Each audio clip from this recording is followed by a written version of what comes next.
Hey guys, as you guys may have known, Google has now released its AI chatbot Bard to the public for use. So Bard is Google's version of the AI chatbot, which is supposed to compete against ChatGPT. So in this video, I'm going to ask Bard to give me a personal finance question to see how I can tackle it. Without further ado, let's do it right now. To access Bard, just search for Bard on Google, or you can just type bard.google.com. As you can see, the interface is very similar to ChatGPT. And before I even record this, I have tried a few ways to ask Bard of the question that I need. So I'm just gonna type in the question that will give me what I need for the purpose of this video. Alright, so I'm just gonna say, hi Bard, please give me a case study as if I'm doing a CFP exam in Malaysia. Do not give me the solutions.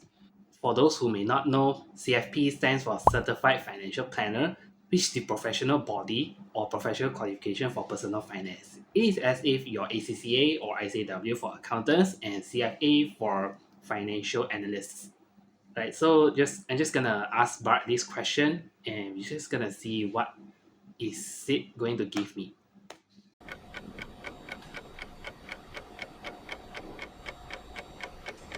So it takes a while for Bart to churn out the responses, but there will always be other drafts in here, but I'm just going to go with draft 1. Right, so let's see what Bart has for me up on his sleeves. So this is a case study for a CFP exam in Malaysia. Client information. So this is my client.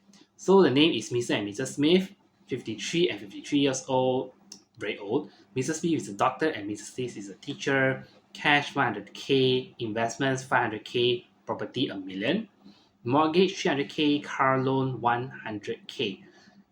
Goals retire in 10 years. So yeah, they are near there. Send their children to college.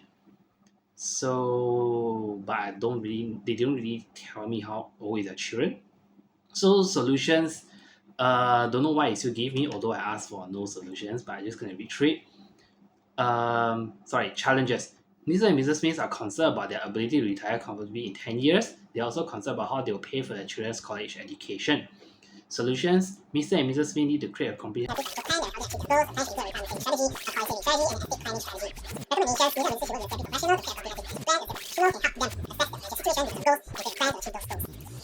not sure why are these here. They seem to be pretty useless for me right now. So questions. What are the key financial challenges facing Mr. and Mrs. Smith? And why they give me answer? I don't want to read through that. What are the possible solutions to these challenges? And 3, why is it important to work with CRP professional?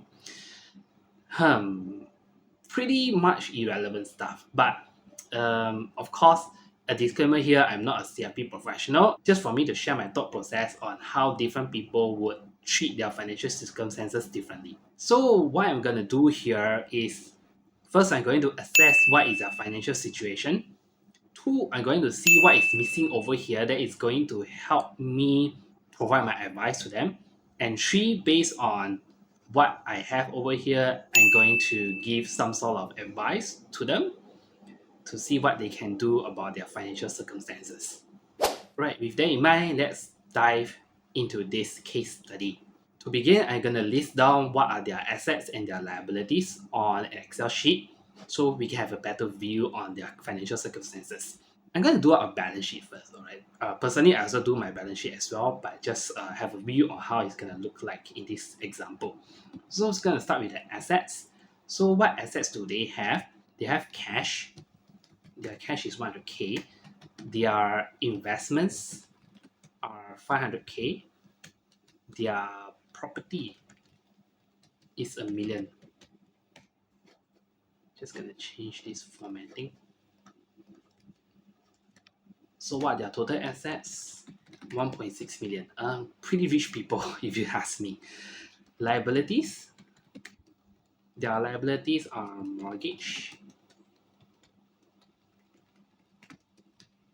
300k. and car loan 100k. That's an expensive car if you ask me. Right, so how much your total liabilities? 400k.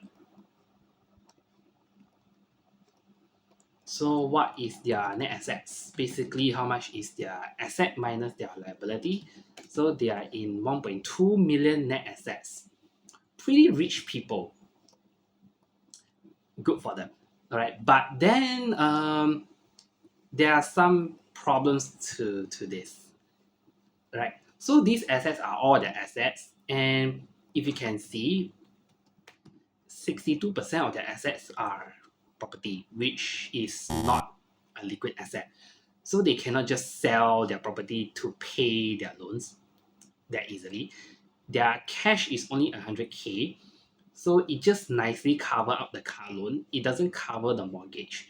So what this means is that they don't have cash to pay their loans. Then the next thing will be what is their investments. So I don't know what is their investments.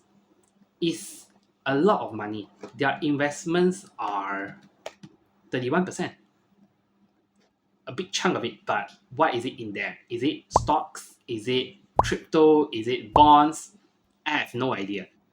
So because I have no idea what is it, I'm not sure whether they are liquid or not. If they are liquid, then they have a total of 600k that they can use to pay their liabilities if they really need the cash immediately. So to answer their question, number one will be retire in 10 years. Two, send their children to college. Now, there are a lot of information that is not available in this case. Like I mentioned earlier, like what are the investments? So I'm not sure whether they are liquid or not, so I can't really give much advice on that. Property, 1 million. How much property do they have? Do they have 1 unit, 2 units, 3 units? I don't know. I think I'll go with the second question first, send their children to college. The thing is, I can't tell how old is their children right now. Like, although they are 55 and 53, so their children would be maybe in their at least 15 years old to 20 years old. I don't know. So why is this important? Because if I have no idea how old is their children, how long would the time frame be? Right? If they have only 5 years to prepare compared to let's say 10 years to prepare, is half the time. With that lesser time frame, their strategy will also have to be different. So I can't really answer that question for number two. So let's go with the first one. Retire in 10 years. Although retirement is still a very far topic for me, right? But generally, when people say we want to retire, you need to have a target amount in mind. Do you want 1 million? Do you want 2 million? Honestly, it varies by person to person. And it's very hard to predict when you have many years ahead of you. But 10 years, pretty short time frame, right? And when you're in their 50s, more or less, they kind of know what is their financial circumstances already without much changes. So usually when it comes to retirement, there will be a few questions that people will need to answer. So what are the information that I need? This is for retirement. Right. First thing is how much is their money expenses? Because I wouldn't know how much they spend every month. Do they spend 2,000? Do they spend 3,000? Do they spend 4, 5, 10,000? I don't know. So I will need to know that if I want to estimate how much money do I need for retirement. Other than expenses, I also need to know how much income do they make on a monthly basis. Because I have no idea what this client does for a living. Are they salaried employees? Do they have their own business? Given their properties is 1 million, do they have a property portfolio that they rent out to tenants? So I need to know those information as well. Because only with these two information, I will know how much savings they have on average on a monthly basis. Of course, included in money expenses as well, there will be things like commitments. So do they need to take care of their aging parents? Do they have other relatives that they need to take care of? Of course, they also have their children's commitment, but I have no information about that at all. Then lastly, the one thing for retirement is it's a little bit sensitive thing to talk about. It will be your life expectancy. Right? Do you expect yourself to live 10 years after retirement? Do you expect to live until 70? Do you expect yourself to live until 80? It's very hard to tell because health conditions play a role as well. And in this uncertain world, who knows what will happen in the next 10 years? So it's very hard to tell. But they will need to have a life expectancy that they give to have an estimate of how much money that they need for retirement. Alright, I'm just going to give a brief summary on what I find over here. Mr. and Mrs. Smith are two middle-aged persons that are really financially stable. They have a lot of assets in property, which is 60% of their assets. It's a good thing because they don't need to worry about housing when they eventually retire. But to fulfill what they want, which is to retire in 10 years and to pay for their children's college education, a lot more information is needed. Because everything here is very high level, it's very surface level. So we will need to see how much money that they make on a monthly basis, how much expenses do they have, how much commitment do they have, and how long do they expect to live, and how soon will their children go to college. They need to make a lot of decisions in the next 10 years. So dear client, I'll ask you to give me more information if I want to help you with your situation. So to conclude, Bart has given me a very interesting question which gives me some sort of thought process towards different people's financial circumstances. Right, of course, I can't really answer that because a lot of information are lacking. So I'll need those information before I can give them some better solutions.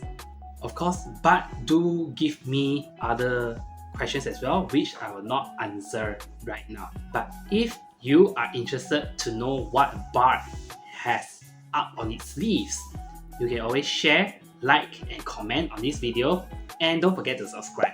So I know that you're interested to know more about what Bart has in mind for me.